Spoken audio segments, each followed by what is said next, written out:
Love this podcast? Support it and sponsor today. Simply head to ozcastnetwork.com for details.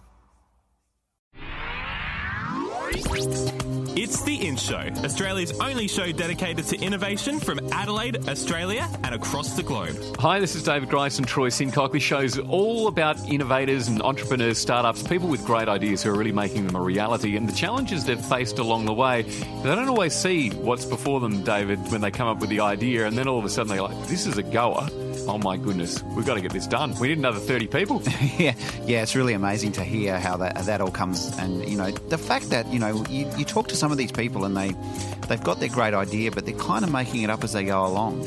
And then get to a point where they think, oh my gosh, how the heck are we going to move forward from here? And what do I need? And how do I resource myself? And all those sorts of things come into play. And I think those stories to me are some of the most inspirational ones when you find out that actually these are just ordinary people doing some extremely incredible things. Yeah, we'll catch up with a few more a little bit later on. And don't forget to subscribe to our new feed in Apple Podcasts to keep listening to the In Show podcast. Just resubscribe to the In Show with a coloured logo. David, on the show today, we'll head into the world of education. Yeah, looking forward to this. I mean, you can remember around about 9 months ago, I think around episode 5, we had Manuel from Growing with Gratitude. And he talks a lot about these concepts of mindfulness and gratitude and small things that you can do to bring into your life to actually help you live in a state of gratitude. Well, it's been nearly a year since we first came across him. And the work he's doing with teachers and students and families to actually develop these habits is really incredible. And we're going to find out more about his journey because it'd be really interesting to see how far he's come in this period of time. And we're also going to reveal a new podcast which aims to inspire kids to embrace reading as part of their creative expression. And it creates an invaluable resource on how to get that book into a child's hands. And this is about removing that feeling of reading being a chore and making it an exciting adventure. I went to a LiTracey conference and I was fortunate enough to hear American author Stephen Lane talk about the power of reading aloud. And he read aloud part of a novel, and he read it in such a compelling way that he had 800 people on the edge of their seat.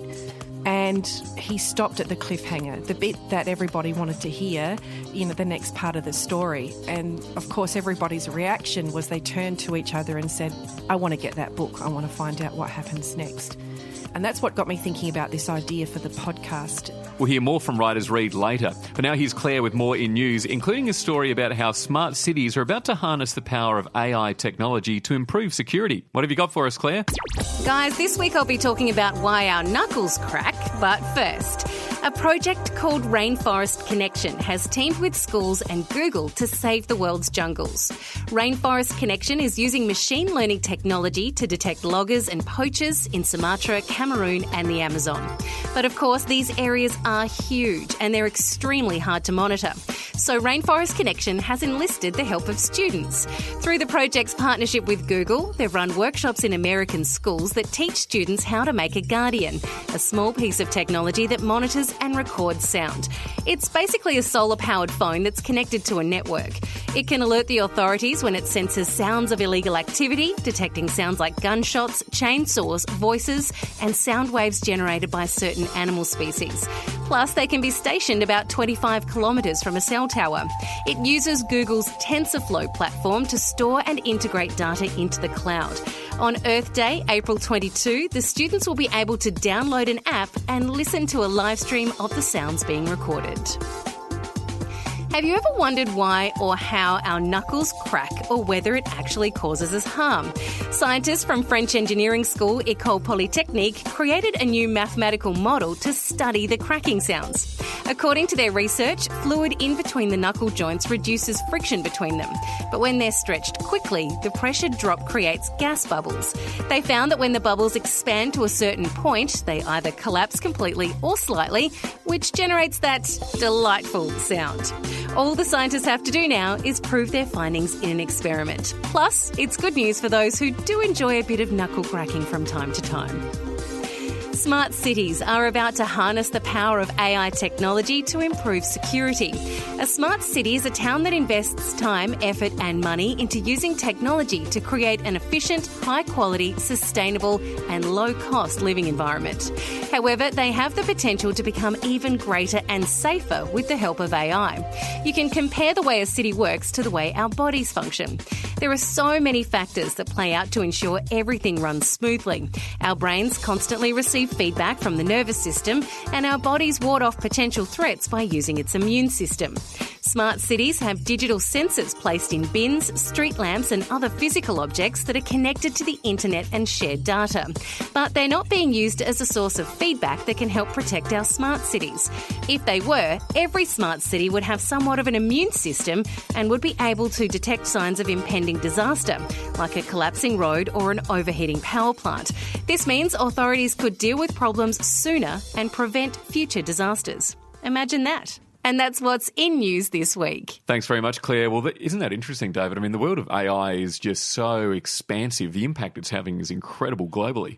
And think of how machine learning plays into this as well. You know, like as the machine understands what information it's being given, what then can happen as a result? I think what we can find is that we're going to get information that we don't even know we're looking for yet. And I think then that opens up a whole myriad of different possibilities that don't yet exist as well. And think about also the business opportunities that come with that and that sort of thing. So, you know, protection of our people, it could be around, you know, habits of waste and litter and, you know, will certain bins be collecting certain rubbish that we didn't know that, you know, and that was based on the fact that there's a particular shop just nearby or something like that.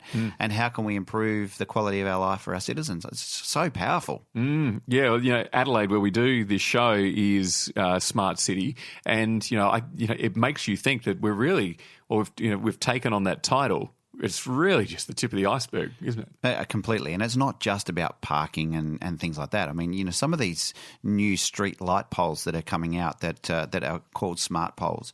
I mean, understanding that each one of those are connected to the internet and that, you know, it senses when somebody's walking towards the light, you know, at night, and therefore the light shines brighter so that there's an easier way for people to walk through the city. I mean, in America, in Columbus, Ohio, they're putting in these smart poles that have actually got power points and speakers in them so that buskers can just go plug in. And, wow. And you know, they just stand at the street light pole. They don't have to take an amp anymore. So this is all about things that can also impact just the culture of a city and the way a city feels. Absolutely fantastic. Really exciting stuff. It's David Grice and Troy Sincock. We're talking innovation on The In Show. You can check us out at theinshow.online, Facebook, and follow The In Show on Twitter. Coming up, we catch up with Ashley Manuel from Growing with Gratitude, a year on from our first chat, to hear about how he's helping to create a better planet one kid at a time.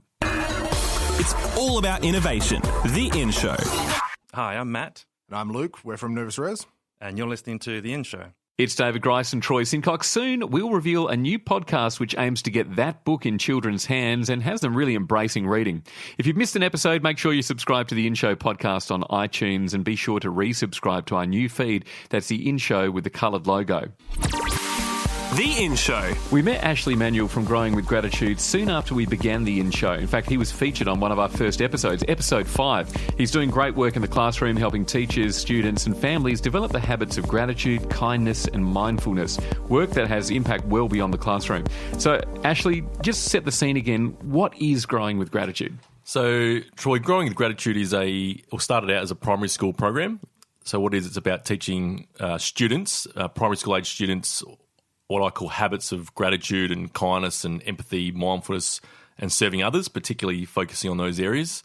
And what we actually do, we provide a fully resourced program for teachers to teach in the classroom, as well as some in-class practice as well, and also some teacher education around it at the same time. Mm-hmm. Well, how did you create this idea in the first place? Why is this work so important to you? It stems back to about 10 years ago. I actually came across positive psychology for my own benefit and had a massive impact on my life. And in short, I just wish I learned it as a kid.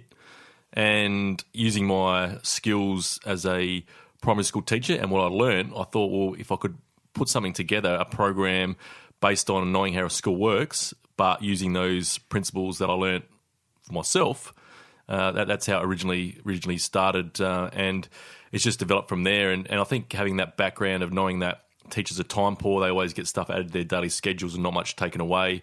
So that's the idea I've got. Okay, well, it's got to be really fully resourced. Otherwise, teachers won't do it and schools won't take it on. So they don't have to actually create anything themselves. It's just having those little insights to how it works. Mm. It's one thing having the idea, but you were a teacher yourself in the first instance. How did you enrol everyone else in the idea that the Growing with Gratitude program was something worthwhile doing? Yeah, it's a good question, because it was actually another reason why I started is there was a big push for positive education in primary schools. But what was happening, nobody really knew what to do. Like the school that I was at, and she would admit it herself, because I know she did, but she didn't really have any idea what she was doing, and her role was the wellbeing coordinator, and it was a new role at the school at the time. And as a staff, would receive the odd email with a link to an article, a few posters around the school, but we didn't really know how to implement it in the classroom. So there was the need for it and the want for it from schools. So I guess I saw that there as well and thought, well, if I can execute a really good program based on, as I said, what I learned, there was room for it. So I didn't really have to enrol as such. It was just filling a gap, I think, that was in schools. Obviously, wellbeing is something that we're talking about in all walks of life at the moment, not just with children, but with adults and all that sort of thing. You must have seen since we last spoke to you, some pretty incredible stuff happening. Can you share anything that you've seen amongst some of the kids you've been working with? Yeah, absolutely. I mean, there's always a couple of good stories that come out from school visits and talking to schools who take on the program. And a couple that come to mind is particularly the ones, I think the most rewarding ones that you hear about are the ones that come from parents at home. So what they're learning in the classroom is translating into the home as well. There was a time when a dad went to the classroom. It was a year 3 teacher, and said to the teacher, "What have you done to my son?" And she looked at him, and "Oh no, what have I done?" And he said, "Well, he's starting to do things around the house, because that's part of the program about serving others, doing things around the house without being asked. He's saying he's grateful for things. He's saying his thank yous, and just stories like that are really good, a positive thing." And you think, well, hang on, it is making a difference, and then they're taking it back home as well. And it's also good for parents as well, because if you, like for me, I stumbled across positive psychology and realised you can actually practice habits of gratitude and kindness, empathy, and things such as that. Things such as those things, and they actually help you with your happiness and your resilience. But it takes practice, and if parents who are in their 30s or 40s, they might not have heard of this before, and they might not be aware of it. So if their children are bringing it home, what they've learned in school, it might be beneficial for them as parents. How are the teachers finding the students' behaviour as a result of going through the program? Have you had any feedback around a child that was traditionally really bad at being engaged with school and their classmates, and they're turning their lives around in that respect? Yeah, there's probably a couple. It's more of a, not so much individual, but more as a class in general, because the atmosphere is a bit kinder or calmer. I think there was a story from a year 5 class where the students were quite mean to each other, basically, like a lot of bullying within the class.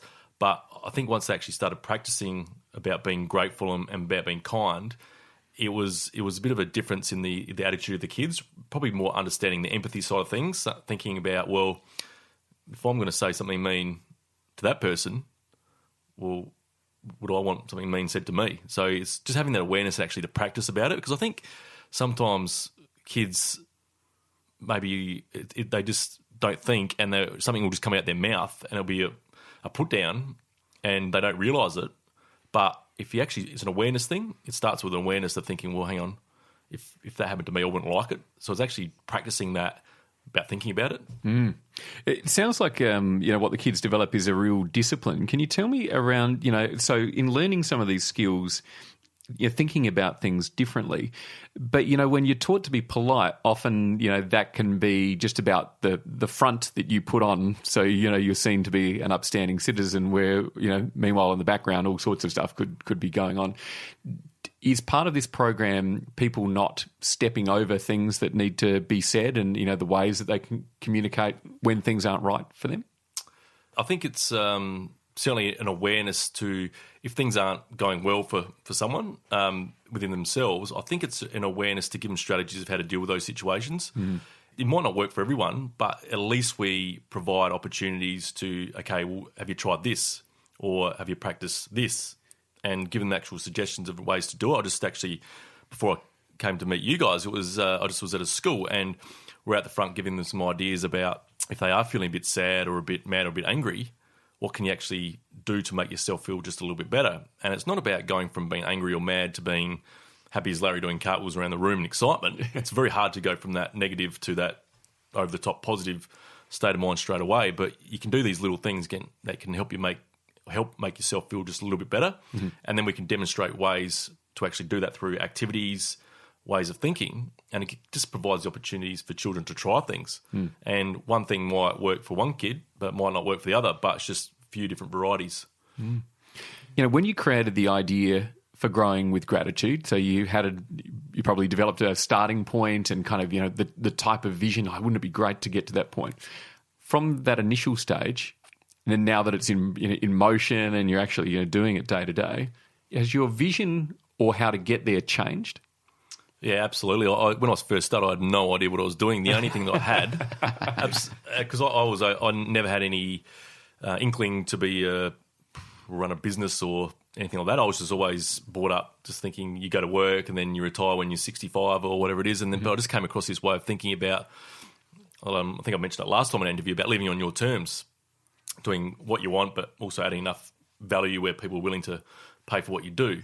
And I sort of came across that philosophy by listening to a lot of podcasts and reading a lot of material, and it kept on coming back to just start it and work it as you go. And a really good book that helped me on my way was The Slight Edge by Jeff Olson, which talks about doing little things each day to get you where you want to go. So it might not be jamming 12 hours a day in to work on all this stuff, but it's just making these little meeting these little goals each day over time will get to where you want to go. And that really resonated with me because I just understood what he was really talking about. And so I started to apply a lot of those principles of just doing something every day, whether it was making a phone call to somebody I thought would be a good connection. And what's the worst that could happen? They don't answer or they don't get back to you. And it's just basically going in, doing something every day and just working as you go and, I guess, changing direction. And in a way, I still do that. But I think as time goes by, you work out what practices work best. Because before we started recording, we were talking about sometimes you just work on something just for the sake of it, but it's not actually getting to where you're going, where you want to go. So now I'm a lot better at stopping and thinking and say, well, okay, I've got to execute on this. What are the tasks that I need to do for that this week? And then break it down. What are the 3 tasks I'm going to do today to get me to that goal? And it's a good process to do, but it's taken a while to do that. But the actual where we want to go, I still don't know in the next 5 years where we'll go. But a lot clearer than when I first started. That's great. And have you picked up a mentor or somebody that's helping you along the way since we last spoke to you? Yeah, I guess mentors can come in different ways. It could be a mentor that you read a book. It could be a podcast guru or someone that you listen to who's got some really good ideas. That could be a mentor. And for me, I've actually recently been to some Kerwin Ray events in Sydney. Went to his 3-day event, and he's really good at the marketing side of things and the execution and coming up with some really good ideas. So at the moment, I'm right into his content and using his philosophy, I guess, which is a lot about video marketing, video content. And when we talk about the marketers like Gary Vee and those people, and they're always about the video. And it's just about putting as much quality content where it's going to be about serving others. So it's not about so much these days about posting a Facebook post and then putting a link to download something all the time. It's about giving value to people just through a video, giving me a tip and not asking for anything in exchange. And once you get those, I guess, build the trust of people, it might be 4 or 5 videos down the track, then you might offer something. So it's just learning those things as you go off those mentors, and he's the person I'm into at the moment. Yeah, and that kind of takes away that real hard sell, when it comes to it as well. So it becomes something about, would you say it's like building community? as opposed to trying to get the community to give you back something? Oh, absolutely. I think it's exactly right. And actually, according to Kerwin Ray's stats, is that I think it's 20 mere exposures, he calls it. So when somebody on Facebook, for example, might see your post, but they won't take any notice of you until they've seen you 20 times. So that's some stats out there at the moment. So it's about giving in a lot of value, building that community, so people want to come to you and hear what you've got to say. And do you feel a real need in this area as people's lives become busy, as they start disconnecting and using social media more? Do you feel like there's a pull for humans to look at the type of area that you're working on? Yeah, absolutely. I think it's just something it's an awareness thing. I think it's we all know about what gratitude is and what kindness is, but sometimes we live in a world with technology and whatever it is, it's just so fast that we sometimes forget to stop and just reflect on actually how lucky we are to have what we have. So I think that is a very important part of people still, and I think kids. And there's a stat out at the moment, by 2030, depression will be the leading disease in the developed world, and that's the kids of today, really. And they're only going to get swamped by more and more technology coming through and more advances in the world. So, and a lot more stress is going to come on them. So if we can give them these skills from a young age to deal with certain situations and be aware of it, when I say be aware, give them the strategies around having the awareness to stop and reflect, and skills such as those, I think we're going to at least make might be a minor difference, but there's some difference. How do you see technology playing a part in this stress and this pressure? Because, I mean, I know for me as somebody who loves to be involved and busy in all that sort of thing, that the more technology I have at my disposal, the more is expected of me. So as a result of that, if I don't get back to an email within a half an hour of somebody sending me something, everyone gets really annoyed. How do you think this is affecting children and the way they are? Yeah, it's a really good question, Dave. It's hard to answer because they might not be the stage where they're at that type of stage, but they've been exposed to it. Most students will have access to a laptop at least, and a lot of schools work off iPads and laptops now to actually do their schoolwork. So they're getting exposed to technology, and basically it's the way of the world, and they're going to have to, if we can, I think the way to do it is education about how to handle the situation. And I know exactly what you're saying. I'm the same, and I feel that I have to respond straight away if it's text or email or make a phone call back.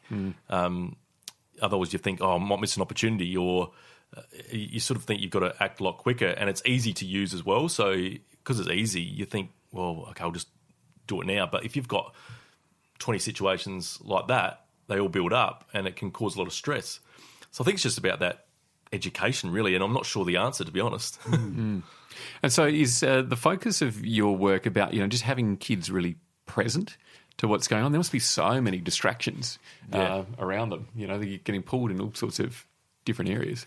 Yeah, it's certainly a part of it. I think that's the mindfulness type part of it. And I mean, we touch on, in the Growing with Gratitude program, we do touch on it. It's not the entire focus, but there are a lot of brilliant programs and apps out there that like Headspace, and that comes to mind in particular, which is a really good mindfulness practice, and a lot of schools do that.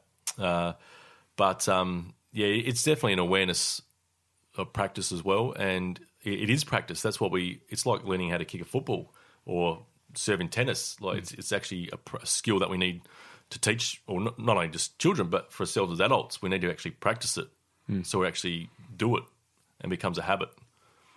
So tell us how the program's been growing since we last saw you. I mean, Growing with Gratitude is growing, and we can see it happening all around us. And I'd just love to hear what's happened since we last spoke. Yeah, I think we were just talking before, it was about 8-9 months ago when we last spoke. And since then, the school program is still moving, or it's growing each year, growing since last time we spoke. And so we're reaching, I think it might be even 2/3 of the schools in South Australia that we've reached over the last 3 years. And obviously, building on from last time we spoke, we've reached a number of more of those schools. And now it's certainly in different states in Australia and overseas as well. and we've got schools in different states, but overseas as well. But also what's actually just happened in the last month, we've taken Growing with Gratitude and created Growing with Gratitude Sports. So what it is obviously most children go to school, but a lot of children also play sport. And the idea behind Growing with Gratitude is impact as many students or children as we can. And what we're doing now is Growing with Gratitude Sports about teaching coaches of how they can incorporate habits around gratitude and kindness and empathy into their training sessions and matches. That's something that's happened in the last, probably 6 weeks, I reckon now. And yeah, it's sort of the next stage, and I guess the next arm to Growing with Gratitude. And certainly that's happened since last time we spoke. Are you focusing that on particular sports? No, it's all sports. I mean, personally, I had a football and cricket background, but it's certainly available for all sports. We're running 2 pilots. We're actually, funny enough, at football clubs, but it's not just for football. It's for all sports, and we've had a lot of interest, and I think it's going to take off quite quickly. It's really interesting you raise cricket, given what the Australian cricket team is going through at the moment. And, particularly, I think, when you think of, kindness and empathy, what you see these adults and what they're having to deal with, that they've created these lives for themselves where they thought it was going to go a certain way, and then there have been some decisions made that are just completely changing the course of their lives. It's really clear that people are pretty quick to criticise before actually considering, what the person themselves is going through. So I would imagine, if in a sporting scenario, you go to like a footy game or something, there's all sorts of abuse being hurled from the sidelines and that kind of thing. How do kids deal with that? Because, there are parents on sidelines of, sporting teams who get a bit carried away from time to time. Yeah, I mean, it's something that it's a bit of a wait and see in terms of how it's going to work. Yeah. But we've got the philosophy, we've got the ideas, and we'll just start. And then, as I said, we just work it as we go. That's how I've always done it. But the way that I see it really being effective is just really lowering the bar and getting the children for a start at such a young age to understand how lucky they are. They get a chance to play sport as a start. Yeah. And then also be grateful for just having the equipment that they do, their teammates and the umpires, because if we don't have umpires, we don't play. And just having those little activities based a lot around questions. So we teach the coaches how to ask the questions to get them to reflect on those sort of things. But again, it's like, it's not just about the skills of the sport that they're learning, it's about these other skills as well. And it takes practice. So there's no better way to actually practice these skills than in sports, because, I mean, you can learn so much about life through sports anyway as it is, but we can just add this little bit to a sporting club and help the coaches do it. Well, it's not only going to help the students, but it's going to build a community as well around the club. There's a stat that 250,000 kids withdraw from competitive sport a year in Australia, which is huge. And I mean, that could be a number of reasons. It could be financial reasons, because fees are quite high, maybe to play at a club, but it could be from bad experiences through kids being bullied in teams. But if we can create that community that parents know that they're going to send their children out to a practice, that they're going to get taught these skills, well, hopefully that retention and clubs will help the club community as well. We spoke last time about your partnership with the Adelaide Football Club. How has that grown in the last little while? What actually happened not long after the first interview was the state government, under Suzanne Close, who's the state education minister in South Australia, they committed to putting in $450,000 over 3 years to keep the partnership going. That started about 6 months ago, so that'll extend the Crows and Growing Gratitude partnership for another 2.5 years at least, and hopefully we'll continue it on. But we've created more content, so the schools who had the original Growing with Gratitude Crows visit, we've actually got new content for those schools. So we're keeping it fresh, keeping the messages new. And again, we'll reach another 150 or 120 to 150 schools again in South Australia this year through that. And that's probably 25 to 30,000 students. So wow, that's unbelievable. It's a really good partnership to have, and they're an amazing club, not just in their schools program, but the difference they make out in the community, not just as a on-field football team, but as a big organisation. Is pretty incredible, actually. And tell us about your international work that you're doing. Yeah, so we've got a little team over in India, and we're aiming to get Growing with Gratitude into schools over there. And it'll be slightly different because the schools work differently over there, in that probably 90% of the schools are owned by private companies or owned by royal families, and they'll own a number of schools which they call institutions. And what will actually happen, we'll have actually a little team that will go in and facilitate it, where over in Australia, the teachers actually facilitate it themselves.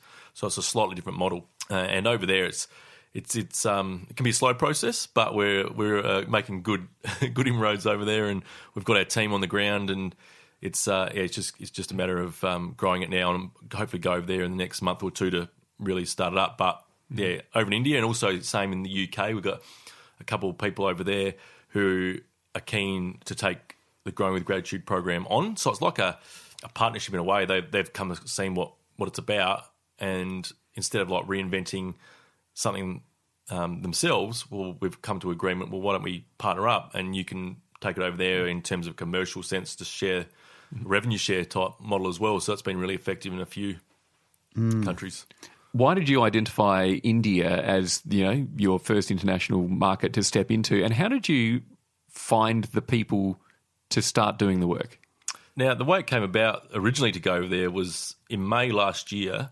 I got connected with the Darren Lehman Cricket Academy, which is run out of South Australia, and they had an arm called Sport and Education, and that was ran by a teacher from Adelaide and also a guy who used to play first-class cricket.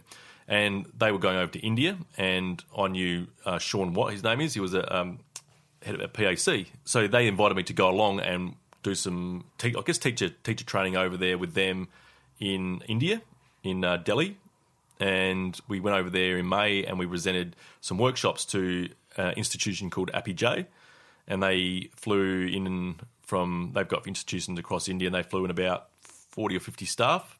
And we did some leadership, we did some wellbeing activities and training with them. So that's how it first came about. And the pure fact there is some ridiculous number of like 250 million students in India is attractive. Now, it's not easy to do in terms of commercial business sense. It's not easy to do business over there. So what happened when I came back to Adelaide, got introduced to a guy called Vin, who's an Indian but lives in Adelaide. And his family is a very successful business through textiles and construction in India. And he's come out here with his family, but he still runs a part of the textiles from Adelaide. So I got introduced to him, and he's helped me put the team on the ground over there and get started. So it's come along, as I said before, slowly, but it's just the way it is over there. It takes time. But if we can really pick it up and get some momentum, the potential over there is ridiculous. How difficult then is it for you? Like you talked about the fact that you needed somebody with local knowledge to help you with that. What else do you need when you're getting into a foreign market like India?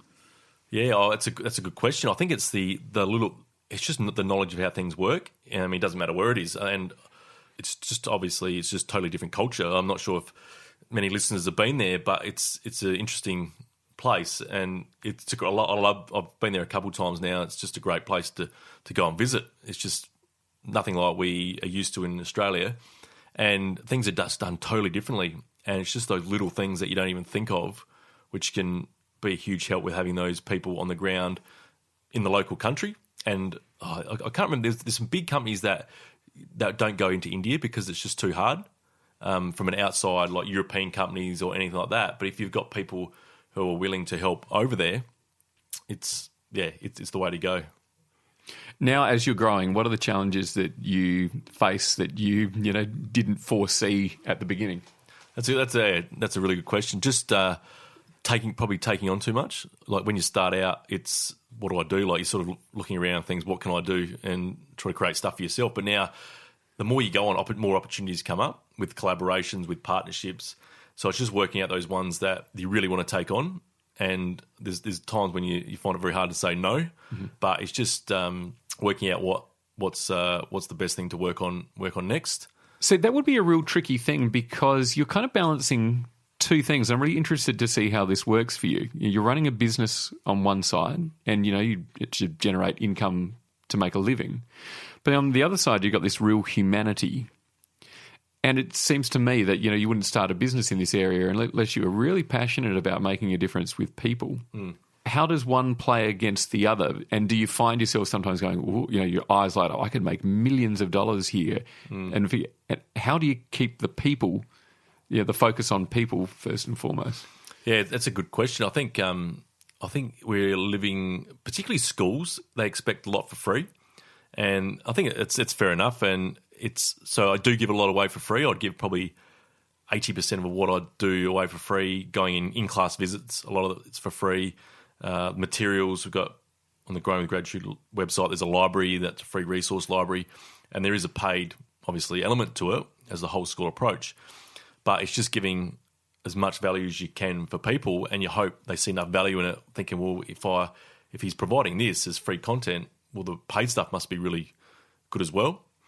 So I think it's just the way of the world as well. I think it's the way it's going. You just got to give as much as way you can for free for people to consume. And then if they think it's good enough, the quality's great, well, that's when you can make that money off it as well. But and just on that, I've actually joined up with a not-for-profit called GIFT.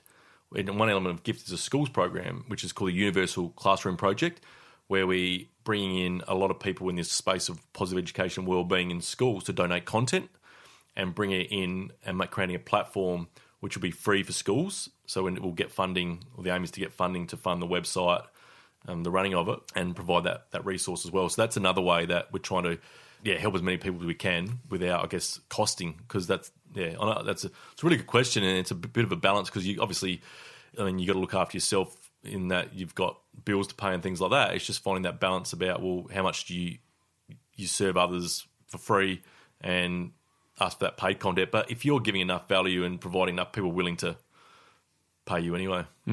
I think there's a lot of power in what you're talking about, because it seems to me like everything you do is about somebody else, and it's very rarely about yourself. And that's pretty rare to find in many, many people, especially around the entrepreneurs and those sorts of things. How has that been in terms of just ensuring that I think it's a similar question to what you just asked. It's got to be front and centre. How's the response been for you? Like, are people recognising that, or is that something that you're struggling to sort of get people to understand that that's really what's making it tick? Yeah, well, just going back a step, well, it certainly wasn't always like that.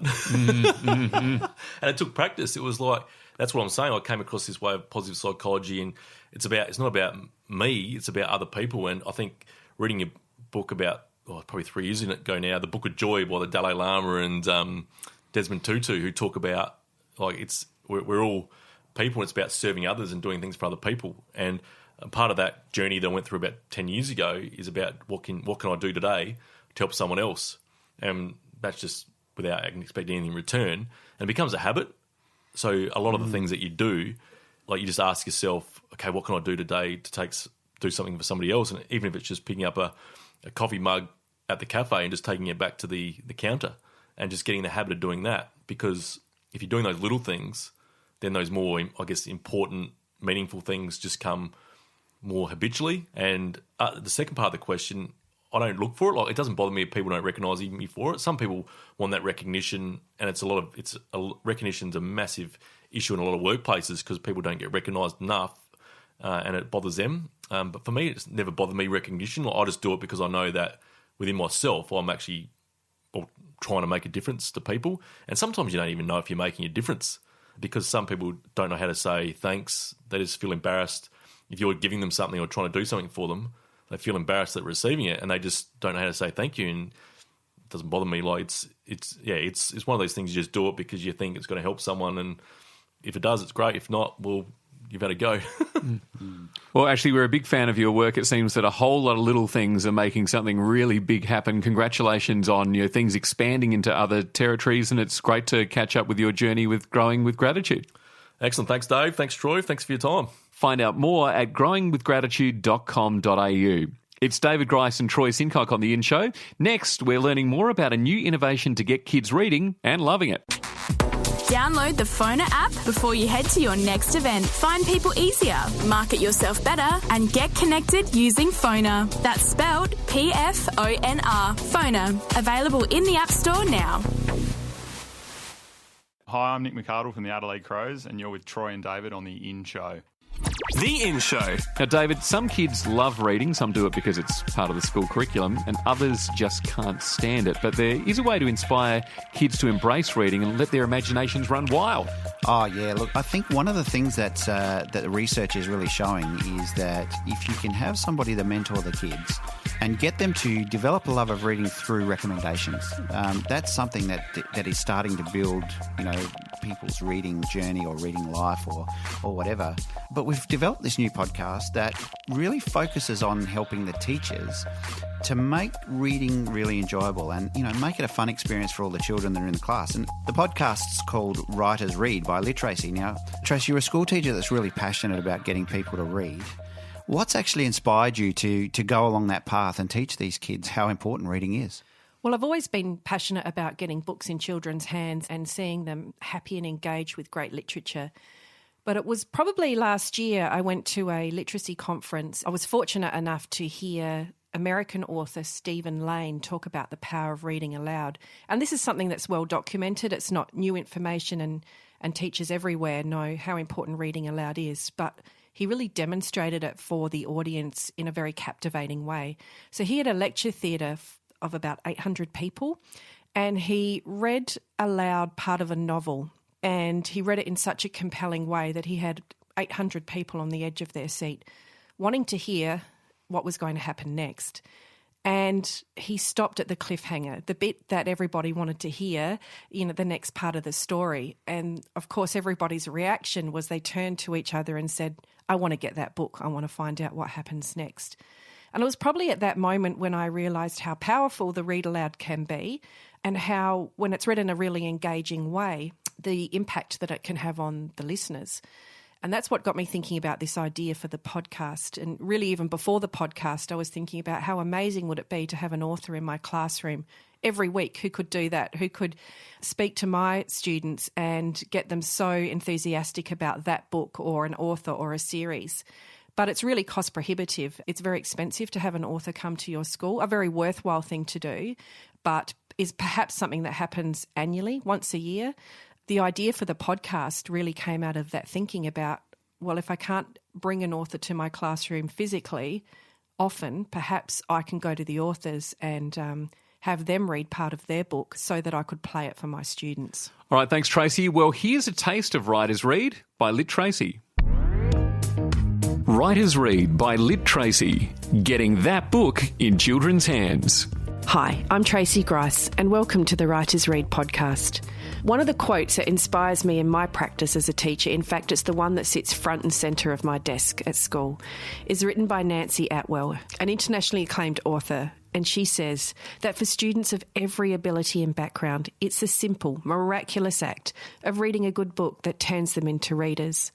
Because even for the least experienced, most reluctant reader, it's the one good book that changes everything. The job of adults who care about reading is to move heaven and earth to put that book into a child's hands. And that's why this podcast exists.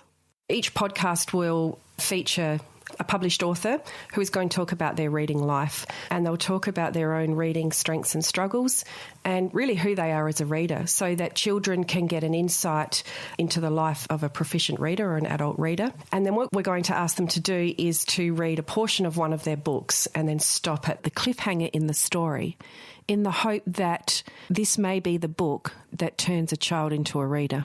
Adelaide's known as the festival state, and one of the festivals Adelaide hosts each year is Writers' Week. So Writers' Week is a really vibrant festival held in a park, and there's, both adults and children alike, and it's got a great vibe to it. And I got to sit down with award-winning author Sophie Laguna, and it was a great experience to sit in the park with Sophie and hear her read her book, Bird and Sugar Boy. I found Birds, a field guide by A.P. Davies when I was 8. I was in the op shop with Dad because we needed something to make me look like a pineapple for the school concert, which was about the 5 food groups. Dad was looking for green clothes that could be the top of the pineapple. The other kids were getting their costumes sewn by their mothers, but Dad said if he couldn't find it at the op shop, it couldn't be found anywhere.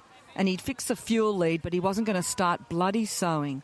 During the Adelaide Writers' Week Festival, I was so fortunate to meet with beloved children's author Jackie French. and she told me about her reading life, some of her strengths and struggles, some of the books that she loves, and she shared a couple of her books with me. And now here's a sneak peek of what's to come on the next Writers Read podcast. There's one that turned me into a reader, and I loved it. Grandma read it to me, and I still remember the beginning. It was about the battle between a cat and a mouse, and I just loved it. But because I'm dyslexic, I learned to read in a very different way from the way most people read. But I always had books, and so many books changed my life. When I met Jackie French, I was a little bit like a deer in the headlights. It was kind of like meeting your favourite rock star. But what I found was she was so generous and giving with her time, and she had so much that she wanted to share, not just with me, but the listeners and students that she knew that this podcast would reach. I don't know how Rebecca's going to do it because Jackie French has written over 140 books. It will be really interesting to see what Rebecca comes up with in her Rebecca Recommends segment. All this on the next Writers Read podcast. And you can check out Writers Read by LiTracey on Facebook, Twitter and Instagram. Next week on The In Show. We're going to hear more from the world of innovation, and Claire will have incredible ideas being developed from all corners of the globe. Don't forget to resubscribe to The In Show on iTunes, the new feed with the coloured logo. Listen to the podcast. You can listen to all the podcasts we've done over the almost last year and rate us 5 stars if you're enjoying it. And we're online at theinshow.online. Now, before we go, here's Dan Thorsland, General Manager of Adelaide gaming company Mighty Kingdom, talking about the value of the gaming industry in creating art, content and a memorable user experience. The game industry, it really is the focal point for all of the technology skills that we have and all of the content creation skills that we have. If you can create an emotionally engaging moment that's hidden in the surprise of playing something that's really fun for somebody who's stuck on a city bus somewhere, I think that's the pinnacle of entertaining somebody. And I'm an entertainer. I love to tell stories, obviously. Everyone, I think, at Mighty Kingdom really sees themselves as artists and entertainers. They want people to have a lot of fun playing a Mighty Kingdom game. We don't want to just take their money and walk away. We never talk about it as monetization. We always talk about it as funetization. Give them something that they really want to do, and they'll keep doing it. Yeah. And, so to me, that's my advice to anyone wanting to get into the industry is that drop your ego, first of all. Don't think that you've got the secret, amazing mix of game or app that no one's ever seen before that'll revolutionize the industry. Those days are over. There's just way too many people in the market. Identify who your customer is. Know who you want to entertain. Really understand them. That's what folks at Mighty Kingdom, I think, do better than anybody else. Know what the market loves to play and surprise them within that expectation and give them something unexpected in the middle of playing a match 3, or a bubble shooter. And most importantly, collaborate. Don't try to do it yourself. And I think that's the biggest mistake we often see from students coming out of university. A lot of the programmers will say, I wrote an engine. It's like, why would you write an engine? Use Unity. It's free. Increasingly, they're being guided quite effectively to work in groups of 3 to 6, which is about what your average production level team will be in a free-to-play app anyway. And as soon as you learn how to collaborate, you understand where your strengths and weaknesses are, you identify what kind of customer and what you want to do with them, you'll have successes. The In Show, presented by David Grice and Troy Sincock. News by Shannon Corvo and Claire Murphy. Music by Zach Grice. Produced by Jason Walker. Subscribe to the In Show podcast on iTunes. A Dave and the Beanstalk production.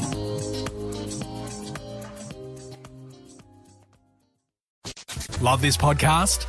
Support it and sponsor today. Simply head to AuscastNetwork.com for details.